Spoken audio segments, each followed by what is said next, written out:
Well जब से Dharmendra breach candy hospital में एडमिट हुए हैं, तब से पूरे देश की सांसें थम गई हैं। हर कोई धर्म जी के ठीक होने की प्रार्थना कर रहा है। लेकिन बात करें धर्मेंद्र की, तो उनकी लाइफ में भी रहे हैं कई सारे ups and downs and specially in his personal life. Well हमेशा से वो और हेमा मालिनी भी रहे हैं टॉक ऑफ द टाउन। वजह है उनका प्यार और उनकी शादी। वेल धर्मेंद्र का ये रोमांस काफी ज्यादा पब्लिसाइज्ड हुआ विद हेमा मालिनी, वो इसलिए क्योंकि धर्मेंद्र जब हेमा मालिनी से मिले थे, he was already married to his first wife Prakash Kaur with whom he had 4 children। तो वहीं पर बात करें धर्मेंद्र और हेमा मालिनी की लव स्टोरी की, तो ये रोमांस भी है एक real life classic. The journey filled with charm and passion has actually stood the test of time. Well आपको बता दें, सबसे पहले धर्मेंद्र और हेमा मालिनी की मुलाकात हुई थी ऑन द सेट्स ऑफ तू Hasi Main Jawan in the year 1970 and then sparks flew instantly. Well दोनों ने इस फिल्म में लीड रोल अदा किया और दोनों ने एक दूसरे की कंपनी को भी काफी एंजॉय किया and by the time filming wrapped, love had blossomed.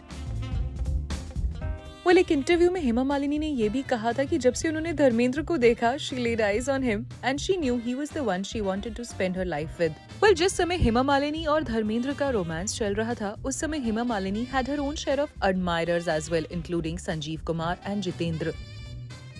तो वहीं पर हेमा मालिनी ने एक बार ये भी कहा था कि एक फिल्म के प्रीमियर के इंटरवल के दौरान उन्हें स्टेज पर बुलाया गया। इसी दौरान धर्मेंद्र ने उन्हें पहली बार देखा और उन पर अपना दिल हार बैठे। उस वक्त धर्मेंद्र ने हेमा को देखकर पंजाबी में कहा था, कुड़ी बड़ी चंगी है, लेकिन हेमा मालिनी ने कोई रिस्पॉन्स नहीं दिया। वेल जब धर्मेंद्र को हेमा मालिनी से प्यार हुआ, तब वो 35 साल के थे और हेमा मालिनी की उम्र सिर्फ 22 साल थी। वेल उस समय हेमा मालिनी अपना फिल्मी करियर बनाने की कोशिश कर रही थी और धर्मेंद्र अपने करियर के पीक पर थे। तो वहीं पर दोनों ने इसके बाद कई और फिल्मों में काम किया, जिसमें शामिल है शोले और सीता और गीता और भी कई सारी फिल्में। तो वहीं पर आपको बता दें कि उन दिनों ऐसी भी चर्चा थी कि हेमा मालिनी की फैमिली धर्मेंद्र के साथ उनके प्यार से खुश नहीं थी। और तो और ऐसी भी खबरें थी कि हेमा मालिनी के पिताजी ने उनका रिश्ता कहीं और तय कर दिया था। और जब ये बात धर्मेंद्र को पता चली, तो वो शादी तुड़वाने के लिए हेमा मालिनी के घर तक पहुँच गए। वेल 1978 में हेमा मालिनी के फादर की डेथ हो गई थी, जिसके बाद हेमा मालिनी काफी अकेली पड़ गई। तो वहीं पर 1980 में हेमा मालिनी और धर्मेंद्र ने शादी कर ली, लेकिन इससे पहले धर्मेंद्र और हेमा मालिनी को अपना धर्म परिवर्तन करना पड़ा, क्योंकि धर्मेंद्र पहले से ही शादीशुदा थे और इसी वजह से कानूनी तौर पर शादी नहीं कर सकते थे।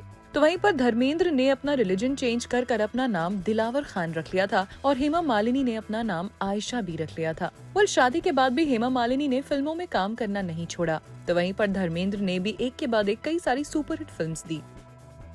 तो वहीं पर शादी के बाद 1981 में ईशा देओल पैदा हुई और 1985 में धर्मेंद्र और हेमा मालिनी की बेटी आहाना देओल पैदा हुई। और आज भले ही कई दशक बीत गए हों, लेकिन उनका बॉन्ड उतना ही मजबूत है। And many people describe their story and their jodi as an evergreen jodi because it transcends a lot of romance and became a narrative of loyalty, adaptation and companionship.